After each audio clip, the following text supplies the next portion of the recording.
Learning point for you and it is a turning point two. जब आप उस चीज़ से सीख जाएंगे, that is the only thing. आपकी मेंटलिटी बहुत इसमें मतलब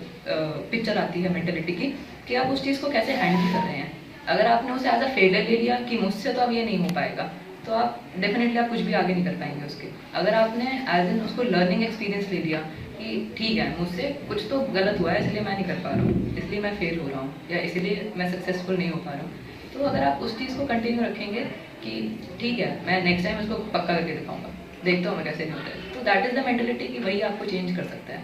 और इतने बड़े बड़े मतलब मैं आपको,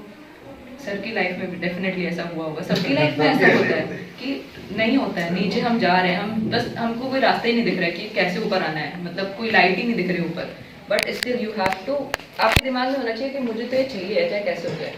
तो आपको डेफिनेटली मिलेगा। और गिव अप करने का तो सवाल ही पैदा नहीं होता है। एक हार कई सीख देती है ना, एक डिफीट जो है वो कई आगे बढ़ने के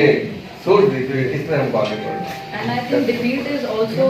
अ वेरी बिग पार्ट। जब तक आप हारेंगे नहीं तब तक आप नहीं, मतलब मेरी फैमिली की साइड से मैं कहूँगी मुझे बिल्कुल भी प्रॉब्लम नहीं हुई है, क्योंकि जैसे मैंने बताया मेरा फैमिली बैकग्राउंड भी स्पोर्ट्स से रहा है। मेरी फैमिली की स्टार्टिंग मेरी बुआ, मेरी जो फादर की बड़ी सिस्टर हैं मिस मधु सिंह, उन्होंने स्टार्ट किया था खेलना, उन्होंने मतलब स्पोर्ट्स स्टार्ट किया था, फिर मेरे फादर ने किया, फिर मेरी कज़न सिस्टर ने, सेम मतलब मैं उसको कंटिन्यू कर रही हूँ। बट जैसा मैंने बताया स्पोर्ट्स के मतलब अगर आप लाइन में हैं तो थोड़ा बहुत ऊपर नीचे तो होता रहता है कि कभी इंजरी हो जाती है कुछ, या मतलब नहीं उस टाइम पे आप कोई टूर्नामेंट में गए आप नहीं परफॉर्म कर पा रहे हैं, तो वो जो मेंटल लेवल का एक होता है ना कि मुझसे क्यों नहीं हो रहा है ये चीज़, या मैं कर सकती हूँ पर मेरे से क्यों नहीं खेला जा रहा है, तो वो सारी चीज़ें होती हैं जो आपको कभी कभी ऐसे नीचे लेके आती हैं कि मतलब मैं कर सकती हूँ बट फिर भी मैं नहीं कर पा रही हूँ, या मैं क्यों नहीं खेल पा रही हूँ, या क्या दिक्कत हो रही है। उस टाइम पे जो मेरी मदर हैं उन्होंने मुझे बहुत मॉरल सपोर्ट दिया है, मतलब कि ठीक है, इट्स ओके, लाइफ है, होता रहता है, अप डाउन चलता है, ऐसे ही तुम सीखोगी, जब तक नीचे नहीं आओगी तब तक ऊपर नहीं जा सकती हो। तो वो टाइम मतलब मैं आपको ऐसे तो नहीं ऐसा कुछ बता सकती कि मेरे साथ बहुत कुछ ड्रास्टिक हुआ है, but still being a sports person आपके लाइफ में अप डाउन तो चलते रहते हैं, तो that is the only thing. क्योंकि आपकी स्पोर्ट्स फैमिली रही है, आपने बताया कि फैमिली रही थी स्पोर्ट्स की, आपके फादर भी रहे, बुआ रही, उनकी अपनी एक कहानी रही, उनका अपना एक संघर्ष रहा होगा, आज आप वो जो फील्ड में हैं, क्या डिफरेंस लगता है कि उस समय जो सोसाइटी का बिहेवियर था टुवर्ड्स स्पोर्टिंग कल्चर और आज कितना चेंज हुआ है, या एसोसिएशंस का, गवर्नमेंट का, क्या फील करते हैं आप?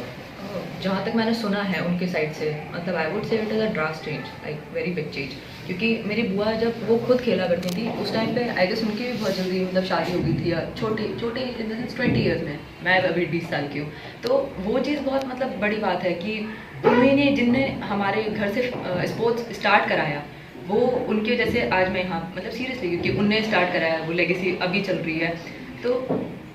मतलब उस टाइम पे वो चीज़ सपोर्ट नहीं करती थी, आज मेरी पूरी फैमिली मुझे सपोर्ट कर रही है, मेरे बैक पे हैं। अगर हम गवर्नमेंट की बात करें एज इन उस टाइम पे अभी गवर्नमेंट सब कुछ दे रही है, इक्विपमेंट हुआ, इतनी अच्छी डाइट दे रही है हम लोगों को, इतनी अच्छी फैसिलिटीज़ दे रही है कि हमें किसी भी चीज़ की कमी नहीं होने देती है वो, तो एक वो बहुत बड़ी बात है। उस टाइम पे जब हम लोग सुनते थे कि उस टाइम पे इतना शायद नहीं होता, सर मेरे से बहुत बेटर बता सकते हैं इस चीज़ को, बट